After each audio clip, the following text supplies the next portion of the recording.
katarungan. Taglay niya ang kapangyarihan. Bigyan niyo ng katapat upang matigil na ginagawa niyang marahas. Diwata Danaya, pakinggan niyo ang aking hinaing.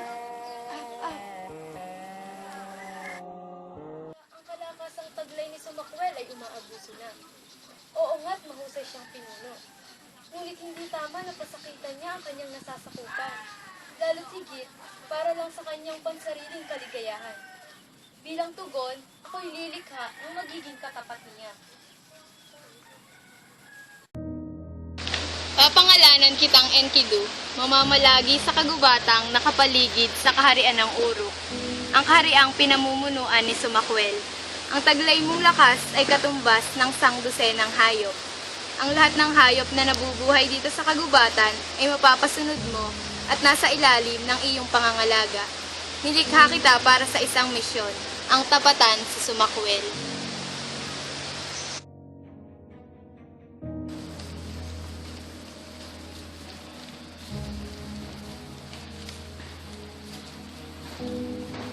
Sino ang nilalang na iyon? Aba, nakapagtataka. May naninirahan pala isang makisip na binata dito sa pagkakataon. At wala kang saplot, oo. Malungkot ang buhay. Bakit hindi mo subukan magtungo doon sa langit? Doon makikita ang tulad. Walang galang na binibigay. Ngunit, ito na ang kinagisnan kong buhay. Kontento na ang aking sarili na malagi dito kasama ang aking mga alagang hayop. Ngunit, kung sinabi mong tunay na kaligayahan, ako'y nabuhayan at gusto ko yung masaksihan.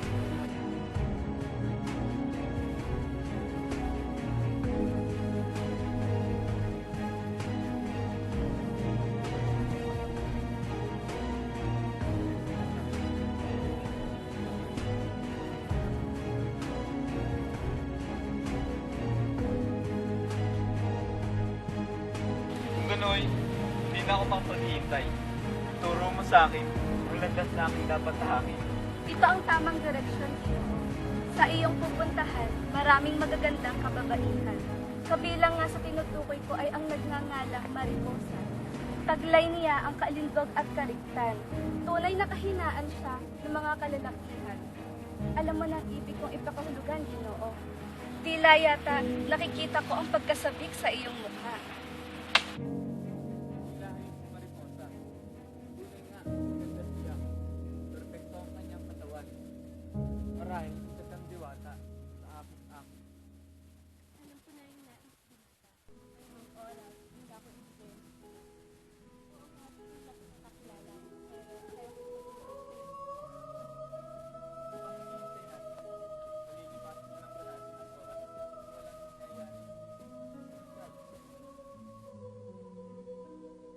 Ka naman nirahan sa nayon, Ginoo. Sa akin, marami ka matututunan. Huwag ka nang bumalik sa gubat. Maligaya ang buhay dito. Marahil, tama ang iyong sinabi. Mukha ngang wala na akong babalikan sa gubat. Natutunan mo na ang buhay dito sa nayon. Doon kita ililibot at ipapakita ang kaharian sa Makwel, ang pinuno dito sa Uruk. Hindi ko nakakalimutan ang aking misyon, Diwata Danaya. Nilikha mo ko upang tapatan ang pinuno ng kaharian. Malapit na kami magkita ni Sumakwel. Kunting sandali na lang.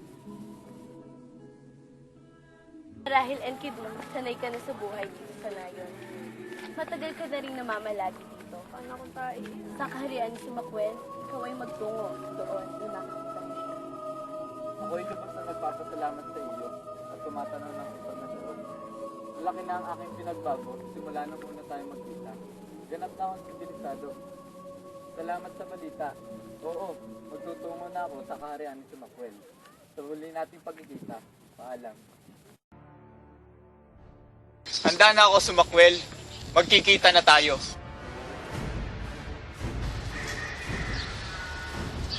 Ako si Sumakwel, ang hari dito sa Uruk.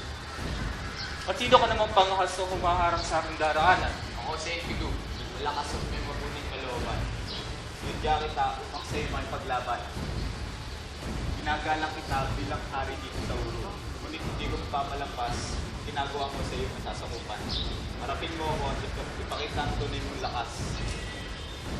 Habang nakasang yung binitiwang salita, Ginoo, simula ng laban.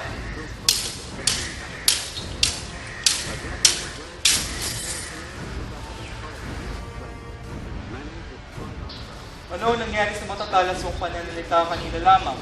Sumugod kang galit na para bang sigurado ka sa aking pagkatalo.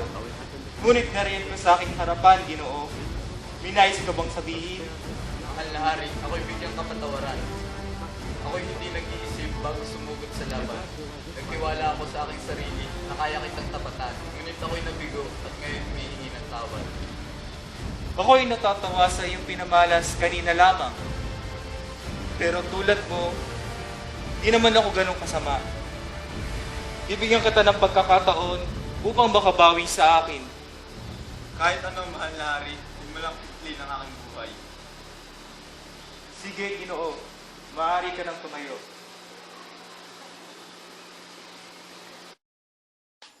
Enkidu, bata pa lamang ako ay gusto ko nang pumunta sa kagubatan ng Cedar upang makakuha ng halaman na gusto kong dalhin sa aming kaharian. Nagubatan ng Sadar. Alam kong lugar na yun. Di ba't mapanganib doon? Oo, Enkidu, alam kong mapanganib sa kagubatang iyon. Pero alam ko na sa ating karanasan ay magtatagumpay tayo sa laban. At doon na ninirahan si Prinsipe Kael. Siya ang nangangalaga sa buong kagubatan. Alam kong tungkol kay Prinsipe Kael at alam kong lubha siyang malakas. Huwag na tayong tumuloy sa ating paglalakbay. Baka kamatayan lamang ating aantungan doon. Enkidu, tila isang malaking kahiya naman sa akin bilang hari ang hindi tayo magtagumpay sa ating misyon. Alam kong sa ating kakayahan ay makayanan natin ito magkasama. Noy, nagpasya ka na, Sumakwel. Ikaw ang hari at ako'y kanang kamay mo lamang at isang mabuting kaibigan. Payag na ako sa binabalak mong paglalakbay. Mabuti pa, Enkidu, ay samahan mo ako magpunta sa aking ina upang humingi ng permiso para sa ating misyon at upang maipakilala na rin kita.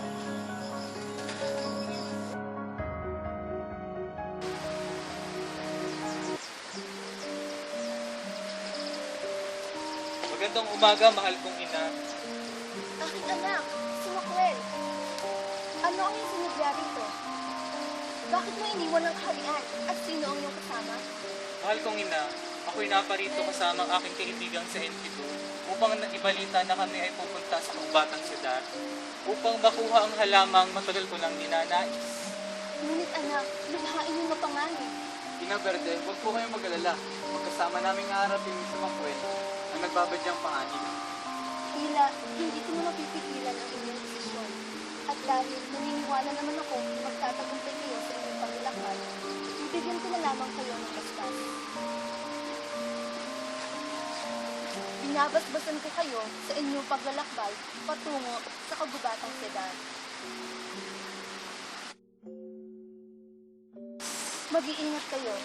Nawa ay gabayan kayo ng Panginoon. Maraming salamat, mahal ko. Muli po, salamat, Ina Verde. Sandali lamang, Enkidu. Tulungan mo sana sa pakikipaglaban ang aking anak. Ipagtanggol mo siya. Nawa ay manguna ka sa pakikipaglaban kay Prinsipe Kael. Paalam, mahal kong ina.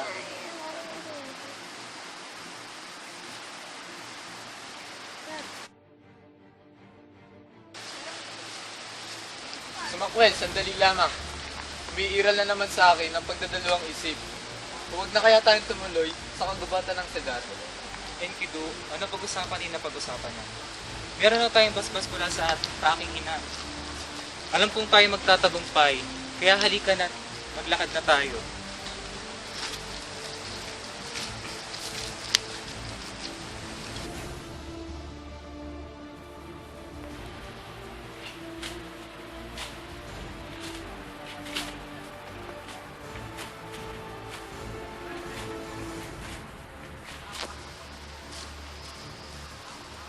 Sumakwel, Nandito na tayo sa kagubatan ng Sedan.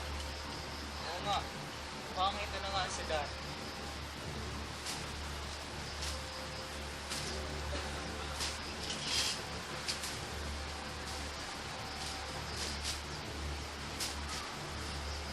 At ngayon, Enkidu, ayun ang halangang matagal ko nang inaasam.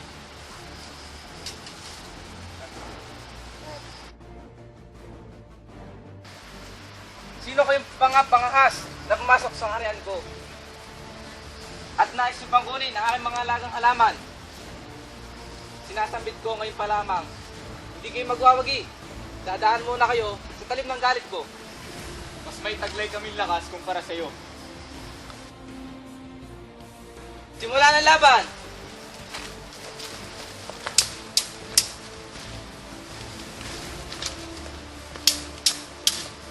Masyado siyang malakas si Makwel. Pasawi ka sa basbas ng aking ina.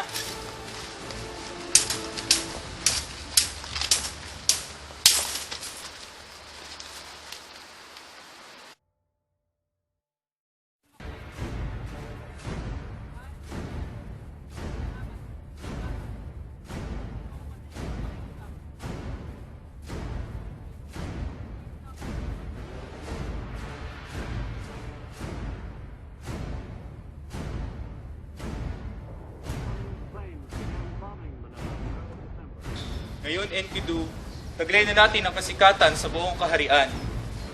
Sandali lamang si Makwel. Natatanong mo ba ang babaeng yun?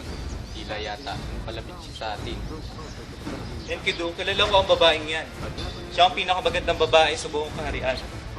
At nabalitaan kong madami nating lalaking napasa ilalim ng kanyang kamay. Siya ba'y isang diwata? Oo, Enkidu. Siya si Diwata Pirena. Malapit na siya si Makwel. Balitaan ko ang karangalan mo, Sumakwel. Ang mahalimuyak ng pangalan ay bali-balita dito sa langit.